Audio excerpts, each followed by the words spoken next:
कि राजन, मैं समझ गया, तुमने भागवत जी की कथा मन लगा करके सुनी, अतः अब तुम्हारा मन भगवान से जुड़ गया है। अब तुम यहीं बैठ करके भगवान का चिंतन करो और तुम यही मान लो कि सर्वशक्तिमान ब्रह्म मैं ही हूँ, और अपने आप को वास्तविक एक रस अनंत अखंड स्वरूप में स्थित कर लो। भगवान मैं ही अपना जीवन बना लो, अपने आत्मा को परमात्मा में मिला लो। राजन, यदि और कुछ जानने की, सुनने की, समझने की इच्छा हो तो बताओ। राजा ने कहा कि नहीं महाराज, अब मुझे और कुछ भी जानने की इच्छा नहीं है। आपकी बहुत बड़ी कृपा हुई कि आपने मुझे श्रीमद् भागवत की कथा श्रवण कराई। और सुखदेव जी महाराज का राजा परीक्षित ने पूजन किया, बार बार उनको प्रणाम किया। और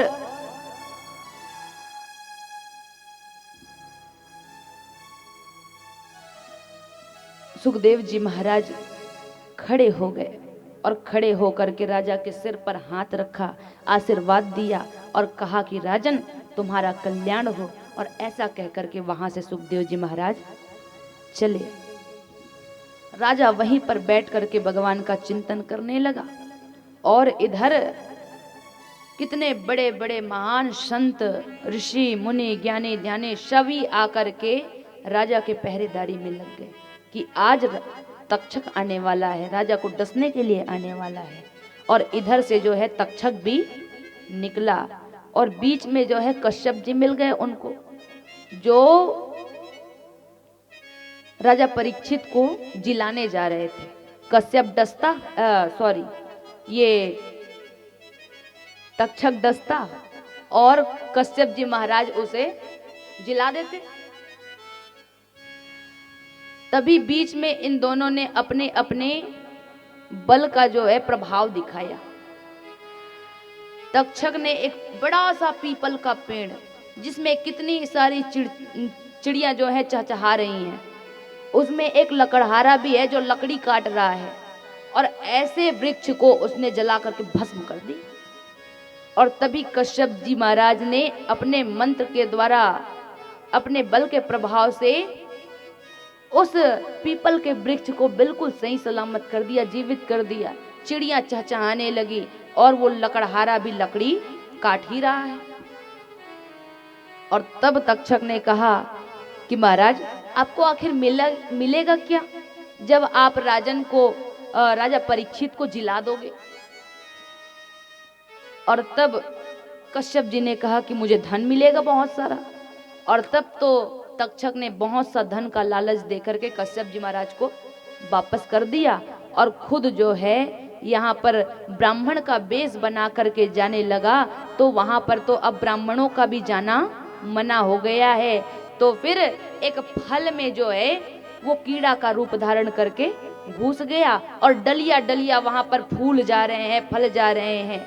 और फिर एक ब्राह्मण वो डलिया लेकर के आया, तो ब्राह्मणों का भी जाना मना हो गया है, कोई ब्राह्मण नहीं जा सकता अब अंदर। और तब उस ब्राह्मण ने कहा कि फल तो अंदर जा सकता है ना, फल और फूल जो डलिया में है वो भीतर जा सकता है। बोले हाँ, ये भीतर जा सकता है। और तब फल और फूल को लेकर के भीतर गए, फूलों की वर्षा उनके ऊपर में की गई परीक्षित जी महाराज के, कि उनका ध्यान भगवान का ध्यान कर रहे हैं, भगवान में उनकी आत्मा मनोरम गया। तभी फल को सामने रखा गया कि उसमें से एक फल राजा परीक्षित ने उठाया और वो फल उठा करके उन्होंने तोड़ा। जो ही उस फल को राजा परीक्षित ने तोड़ा बीच से, तो उसमें से वो तक्षक, भयानक तक्षक निकला। छोटा सा था लेकिन वो बड़ा हो गया, भयानक हो गया, और उसने राजा परीक्षित को डस लिया। और जैसे ही डस लिया तो वहीं पर ही उनका शरीर जल करके भस्म हो गया। लेकिन राजा परीक्षित को कोई फर्क नहीं पड़ा, वो तो भगवान के स्वरूप में अपने स्वरूप को मिला लिए। आज उनकी आत्मा परमात्मा में विलीन हो गई। सबों ने समझा कि राजा परीक्षित श्रीमद् भागवत महापुराण सुन करके आज अपनी मुक्ति का साधन उन्होंने बना लिया। लेकिन इधर ज्यों ही जन्मेजय ने सुना कि मेरे पिता को तक्षक ने डस लिया और उनकी मृत्यु हो गई, तो इन्होंने ब्राह्मणों को बुलवा करके सर्पेष्ठी यज्ञ कराया और जिसमें सारे सर्प आया करके गिरने लगे, भस्म होने लगे। और तब तो तक्षक डर गया और डर करके कहाँ चला गया? इंद्र के सिंहासन के पीछे जाकर के छुप गया, लपटा गया, उसी के शरण में चला गया। और तब ब्राह्मणों के बताने पर जन्मेजय ने कहा कि इंद्र के सहित ला करके उसे भस्म कर दो, हवन कुंड में डाल दो। और तब तो ऐसा मंत्र ब्राह्मणों ने पढ़ा तो इंद्र का सिंहासन हिलने लगा और इंद्र के सिंहासन के सहित, इंद्र के सहित वो तक्षक आया और तक्षक आकर के हवन कुंड के चारों ओर ऐसे घूमने लगा, चक्कर लगाने लगा। और तब उसी समय आस्तिक नाम का एक महात्मा जो बृहस्पति जी के सहमति से यहाँ पर आए थे, उन्होंने जन्मेजय को समझाया और समझा करके यज्ञ को बंद कराया कि आखिर तुमको मिलेगा क्या? बिना मतलब के तुमने निरपराधी सर्पों को यहाँ पर मार डाला। तुम्हारे पिता तो गोलोकवासी हो गए, उनको तो मुक्ति मिल गई है। अब तुम्हें ऐसा नहीं करना चाहिए, ऐसा मत करो। अब तुम भी भगवान के चिंतन करते हुए, उन्हीं का गुणानुवाद गाते हुए अपने जीवन का कल्याण करो। और इस प्रकार से आस्तिक महात्मा ने जब समझाया तो जन्मेजय की बात ये जो है समझ में आई। और इस प्रकार से कथा जो है शौनक आदि ऋषि महात्माओं को सूत जी महाराज सुना रहे हैं। सूत जी महाराज से शौनक आदि 88,000 ऋषि महात्मा पूछते हैं कि महाराज ये सारी कथा तो आपने हमें सुनाई, एक और प्रश्न जो है मन में उठ रहा है। बोले कौन सा प्रश्न है बताओ। और तब उन्होंने पूछा कि महाराज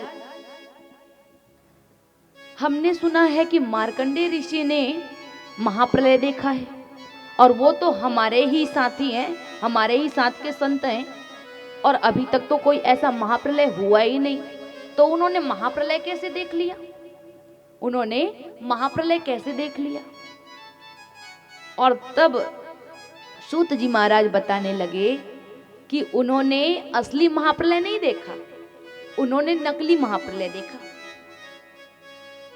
एक बार की बात है, मार्कंडेय जी महाराज तो संस्कारवान तो थे ही, बाल्यावस्था से उनका मन भगवान के ही चरणों से लगा हुआ था, निरंतर भगवान के गुणानुवाद करते रहते थे, उन्हीं का ध्यान करते रहते थे।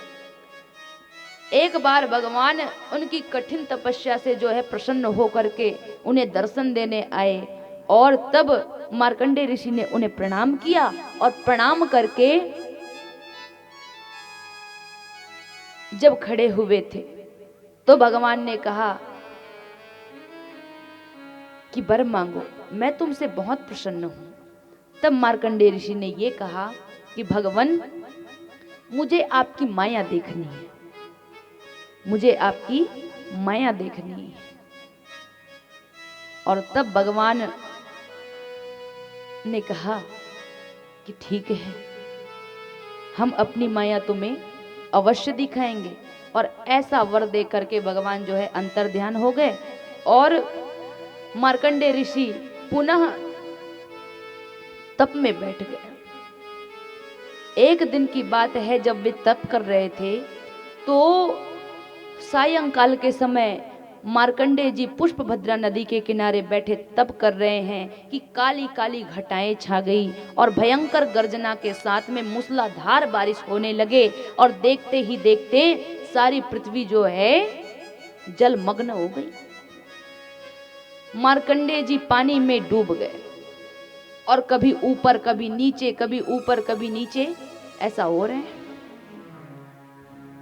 ऐसा होते होते, ऐसा करते करते जो है एक संख वर्ष बीत गए और तब उन्हें एक टापू नजर आया और टापू में एक बरगद का वृक्ष नजर आया और बरगद के एक पत्र में जो है भगवान बाल मुकुंद जो है लेटे हुए हैं, छोटे से नन्हे से, और भगवान अपने दोनों हाथों से अपने दाहिने चरण को ऐसे पकड़ करके अंगूठे को चूस रहे हैं। और उसी समय जब मार्कंडेय ऋषि ने देखा तो उन्होंने हाथ जोड़ करके प्रणाम किया। करार विंदेन पदार विंदम मुखार विंदम विनवेशयन्तम वटस्य पत्रस्य पुटे शयानं बालं मुकुन्दं मनसा स्मरामि, बालं मुकुन्दं मनसा स्मरामि। ऐसा कह करके उन्होंने प्रणाम किया। मार्कंडेय ऋषि प्रणाम करके जो ही प्रणाम कर ही रहे थे कि भगवान ने जोर से सांस खींची और श्वास नली के द्वारा उनके पेट के भीतर चले गए। कौन? मार्कंडेय ऋषि। जैसे ही भगवान के पेट में चले गए तो उनके पेट में देखा तो कितने सारे ब्रह्मांड, अनेक तारागण, अनेक पहाड़, नदियां, कितने चंद्र, कितने तारे, कितने सूर्य, कितने पेड़, झाड़, पर्वत, सब कुछ वहां पर भगवान के पेट में मार्कंडेय ऋषि ने देखा। यहाँ